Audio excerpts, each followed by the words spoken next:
ഗാസയിലടക്കം നടക്കുന്ന വംശഹത്യകൾ, അതുപോലെയുള്ള അക്രമങ്ങൾ, അനീതികൾ, ഇത് നമുക്ക് പരലോകമുള്ളത് കൊണ്ട് പറയാൻ സാധിക്കും. പരലോകത്തിൽ വിശ്വസിക്കാത്ത ഒരാളോട് ഇതിന്റെ നീതിയെക്കുറിച്ച് എങ്ങനെ പറയാൻ പറ്റും എന്നുള്ളതാണ് ചോദ്യം എന്നാണ് ഞാൻ മനസ്സിലാക്കുന്നത്. അത് തന്നെയാണ് അതിന്റെ ഉത്തരം. പൂർണ്ണമായ നീതി സാധ്യമാകണമെന്നുണ്ടെങ്കിൽ പരലോകം ഇല്ലാതെ പോസിബിൾ അല്ല. അതുകൊണ്ടാണ് നമ്മൾ പറയുന്നത് ഇവിടെയുള്ള ഭൗതികവാദികൾക്ക് അവർക്ക് നീതിയെക്കുറിച്ച് എന്താ ഉള്ളത്? ഇവിടെ ഈ പറഞ്ഞ ലോകത്തുള്ള ഏറ്റവും വലിയ തീവ്രവാദിയായ നെതന്യാഹു, അദ്ദേഹം ഒരു പക്ഷേ AC റൂമിലായിരിക്കും ഒരു പക്ഷെ മരിക്കുന്നുണ്ടാവുക. ഒരു കല്ല് പോലും അദ്ദേഹത്തിന്റെ ദേഹത്തേക്ക് ഒരു പക്ഷെ വീണിട്ടുണ്ടാവില്ല. ലോകത്തുള്ള ഏറ്റവും വലിയ തീവ്രവാദിയായ നെതന്യാഹു. അതേ സമയത്ത് ഒരു പക്ഷെ ഗാസയിലുള്ള ഒരു തെറ്റും ചെയ്യാത്ത പിഞ്ചു കുഞ്ഞ് നരകിച്ചിട്ടായിരിക്കും മരിക്കുന്നുണ്ടാവുക. ഒരു ഭൗതികവാദിയെ സംബന്ധിച്ചിടത്തോളം ഈ കുഞ്ഞൊന്നും ചെയ്തിട്ടില്ല, എന്നിട്ടും അവന് ബാക്കിയാവുന്നത് എന്താ? വെറും നരകീയമായ യാതനകൾ മാത്രം. ഏറ്റവും വലിയ തീവ്രവാദിയായ നെതന്യാഹുവിന് ബാക്കിയുള്ളത് എന്താ? നല്ല സുഖസൗകര്യമായ മരണം. ഇവിടെ മനുഷ്യന്റെ മനസ്സിന്റെ തേട്ടാണ് നീതി എന്നുള്ളത്.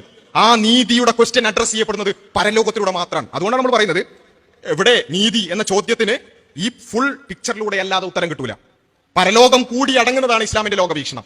ആ പരലോകം എന്ന് പറഞ്ഞ സാധനത്തിന് മാറ്റിയ ഈ ലോകത്ത് ഒരുപാട് അനീതികളുണ്ട്. ആ പരലോകം കൂട്ടിയായിട്ട് ചേർത്ത് വെച്ചാൽ നീതിയാണ്. അപ്പൊ നീതിമാനായ പടച്ചവൻ നീതി അല്ലാതെ ഒന്നും ചെയ്യൂല. പരലോകം കൂടി അടങ്ങുന്നതാണ് ഇസ്ലാമിന്റെ ലോകവീക്ഷണം. അതുകൂടി ചേർക്കുമ്പോൾ മാത്രമാണ് ആ പിക്ചർ പൂർണ്ണാവുക. മറ്റേത് ചെറിയ സാധനമാണ്. ഈ ലോകം എന്ന് പറഞ്ഞാൽ ചെറിയ സാധനമാണ്. അതിനോട് വലിയ ആ ഒരു പരലോകം എന്ന് പറയുന്ന ആ ഒരു കാര്യം കൂടി ചേർക്കുമ്പോൾ മാത്രമാണ് അത് പൂർണ്ണമാവുക.